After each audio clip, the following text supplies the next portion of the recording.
Welcome to Election Watch. I'm Rohit Kumar. And I'm Janice Mays. The U.S. presidential election is just 33 days away, and early voting has begun in a handful of states. As with so much in this election, a lot has happened, and there's a lot to analyze. Today we're talking about a topic that's top of mind for many as we get closer to the election: what it means to have divided government and its implications for tax policy as we approach the end of the year and look ahead to 2025. But before we get to that, there was a vice presidential debate last night, the last scheduled debate of the 2024 presidential campaign.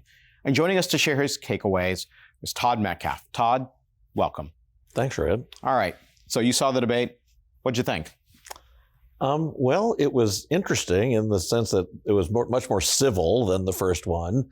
There was less baiting from both sides, frankly. It almost seemed like they liked each other for a while. I think that Governor Walz started off shaky, and there was that created some concern for folks. He found his footing a little bit later. Clearly, I think from a purely, if you're Oxford Union debating scoring, Senator Vance, I think, did better on that point. But I think that both of them, I think that it was a fight to a draw, really, at the end of the day. Both of them had very good moments. There weren't any, there were some obvious, there was the I'm a knucklehead moment for Governor Walz, but there weren't lots of obvious gaffes and huge mistakes on either side. Maybe you give a slight edge to Senator Vance on the debate, but I don't. Yeah, I thought he had more ground to make up. Yeah. His polling coming into it was much worse than Governor Walz's. And so in that sense, a solid performance maybe strengthens the terrain underneath him. But, it was a throwback debate. It was just like, this is Bush Gore level discourse. We're not yelling at each other.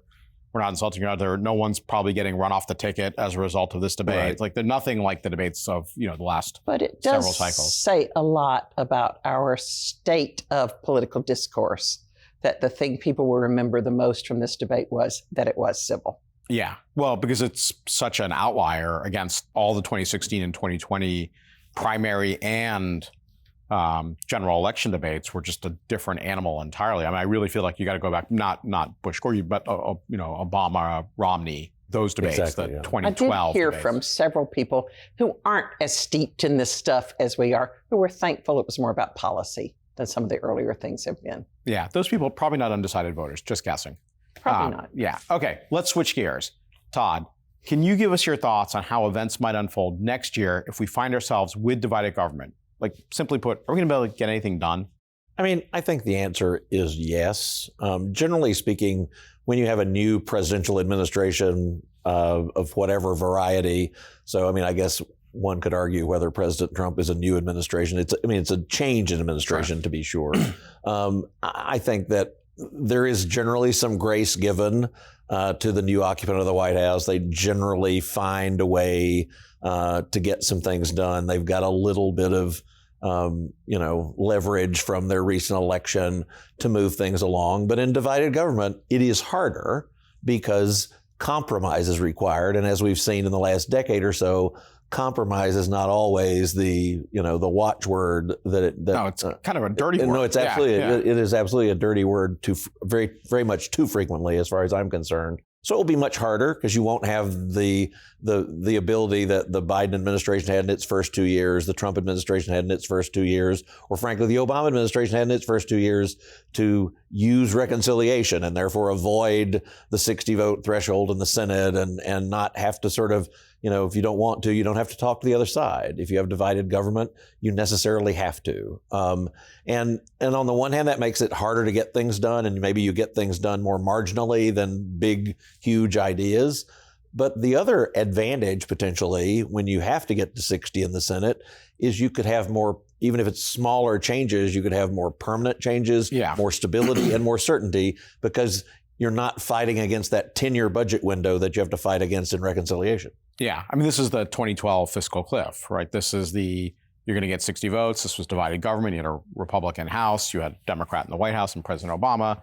Ultimately became a McConnell-Biden negotiation, but we got 60 votes in the Senate, and we extended what we were going to extend. We did it on a permanent basis, which would not have been available had there been a reconciliation vehicle being used to execute that transaction. Yeah. So I frankly like the idea of divided government because I think that it forces people to really prioritize and really think about what they want, and push for those things rather than, okay, what we saw in the first 2 years of the Biden administration, we got elected, let's redo the New Deal. And obviously that didn't happen, but still that was the idea going in. That was the opening bid, yeah. When you start with divided government, your opening bid has to be more carefully considered. Sure, absolutely. Todd, this Congress has left for its October recess and won't return until after this election. What do you expect for the rest of 2024? Is more of the same an appropriate answer? Look, Congress has one thing that it has to do after the election, and that is fund the government again in mid-December. We've seen this play between the three of us 100 times at least. That December deadline does create some opportunities. We've seen with the end of year spending packages that things have found a way to ride on them. You've got some outstanding bills, reauthorizations that need to be done. Congress prides itself on getting the National Defense Authorization bill done every year and on time, or relatively on time. The Farm Bill needs to be reauthorized, and obviously that is not just agriculture, but also food assistance programs, et cetera. So, there are things that they need to get done before the end of the year, but the only thing they have to do is fund the government. And we'll see whether this lame duck session lives up to its moniker and is lame, or if there are some opportunities to get some things done. All right. Rohit, anything else this week catch your attention? Yeah, we're still getting a ton of polling in the swing states, Trump versus Harris, Harris versus Trump, et cetera. And usually with that, you're getting some Senate polling as well. And sort of two things caught my attention. The Republican challengers in many of the same states that are the swing states for the White House are consistently trailing Trump in terms of Republican vote share, right? So you see the Republican candidates in states like Wisconsin and Michigan and Pennsylvania, and even in Ohio, which is not really a swing state for presidential purposes, the Republican challenger is, 6, 7, 8 points behind Trump just in terms of, consolidating the base. And so there's one of two things happening here, and I'm not entirely sure which it is.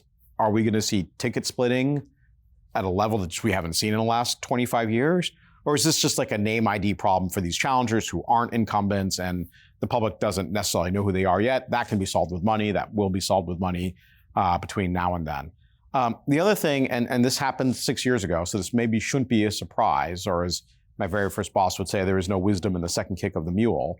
But Senator Cruz, as he is sort of wont to do, is making a little bit more of a race of it in Texas than you might think, because it's Texas, it's a presidential year, it's a red state, and all of that. And one political commentator just moved it. It still leans Republican, but it's not like rock solid Republican. And actually, if you look at the polling, the Republican challenger in Montana, Sheehy, is leading Tester in the polls by a greater margin than Senator Cruz is leading Colin Allred, the House member Allred, in the Texas polling. So, on the face of it, you think, as between these two, the Texas race is more competitive than the Montana race, which is, I think, in part and why some Democrats are talking publicly about maybe we don't abandon Senator Tester in Montana, but, after you spent a couple $100 million in Montana, is really anywhere else left to spend the money.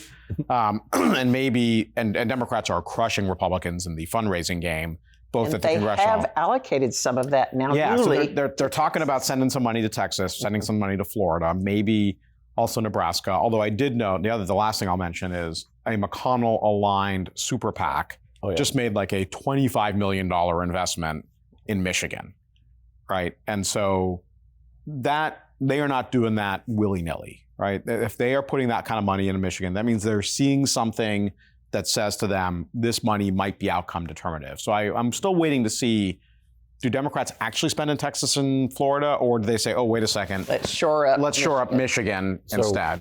All right, we're going to wrap it up there. Look, as Janice mentioned earlier, there's a lot happening, and there's no end in sight. We appreciate you taking the time to watch. Stay with Policy on Demand for more election updates, analysis, and commentary. Take care.